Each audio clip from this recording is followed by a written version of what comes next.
Muhammad. Today I'll be giving you some guidance about the OET exam. I hope this guidance helps you to pass this exam from the first time like I did. I'll be talking today about how to prepare for the exam, when to take the exam, and the time needed to study.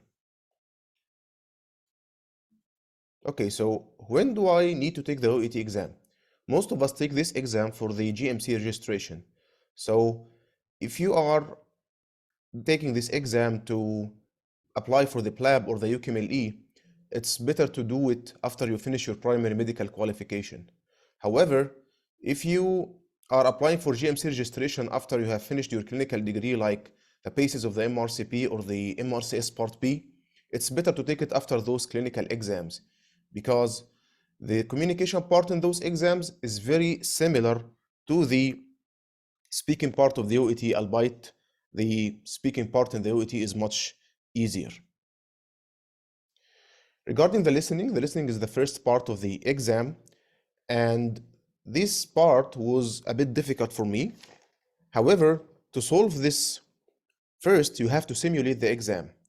And how to simulate the exam? First, don't solve every part of the listening separately. It's better to take a full listening exam as it is. Then feel free to rewind if you haven't got an expression or a word. Better to rewind the recording again because these expressions and those words will keep repeating throughout the exams. And the most important part is those 3 or 4 minutes that you take to read before the recording starts. Read the questions carefully, and it's better to read it more than one time. If you do this, you will have knowledge of all the answers, and so you will be able to pick the right answer easily when the recording starts. How to start the listening study? Start with the sample exams present on the OET site itself. The next is Gahshan. And finally, if you still have time, you better turn to benchmark. If you still have time before your exam, resolve the exams on the OET site again because they are the closest ones to the exam, the most ones similar to the exam. Regarding the reading part, this one was the easiest part for me in the exam.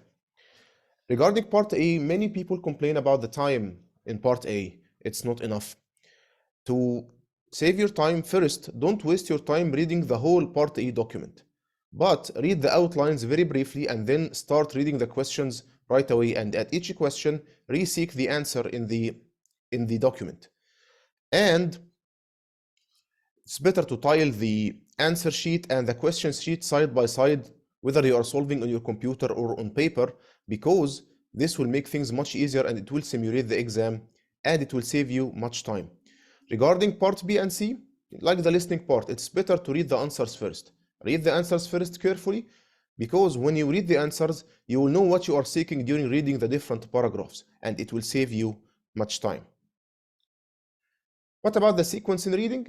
It's the same sequence as the listening. Start with the sample exams, then Jahshan, then the benchmark. And if you still have time, resolve the OET sample exams again. Okay, what about the writing? The writing was the most difficult part for me, and it took much time to prepare. It took most of the time of the preparation. First, you can start with there is a PDF. I will make it available, the link available under the video. There is a PDF that contains 50 already written letters with their tasks. It's better to start with them. And the writing thing should be regular. You better write at least one letter every day. Write regularly. And regarding the writing also, use the same method that you will use in the exam. If your OT is on paper, try to write down by handwriting. If it is an online or a computer-based test, write on the computer. That's how you improve your handwriting or improve your speed on the keyboard. And regarding the writing thing, the most important is try to unify your style. Most of the letters comes in 3 or 4 formats: the discharge letter, the referral letter, or the referral to the occupational therapist, and so there is 3 or 4 formats that keeps repeating on and on. So throughout those, try to unify your format. There is a format for the discharge, a format for the referral letter, a format for the urgent referral. This will make things much easier. And in each format, you use the same tense, the same prepositions, the same writing style, This will make your life much easier, and it will make the letter in the exam as a form of repetition. Don't each time waste your time thinking about what to write, how to write. Use the same style each time, and this will be easier. And always try to clarify the objective of the letter in the first paragraph. Always don't write it down in the last or in the conclusion or the ending paragraph. It will make your grade much worse. Regarding the online correction services, use the online correction services that has a grammar correction, because the grammar correction or the grammar lectures are paramount to your letters. It will make your letters much better.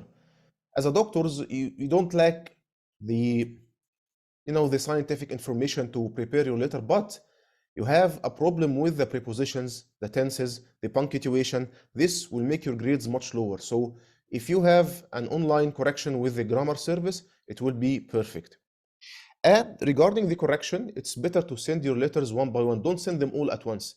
This is not how you get the most benefit. If you send them one by one and wait for the grades to come back, you will know the mistakes that you did, you know how your grades were due, and so you will upgrade yourself in the next letter by avoiding those mistakes.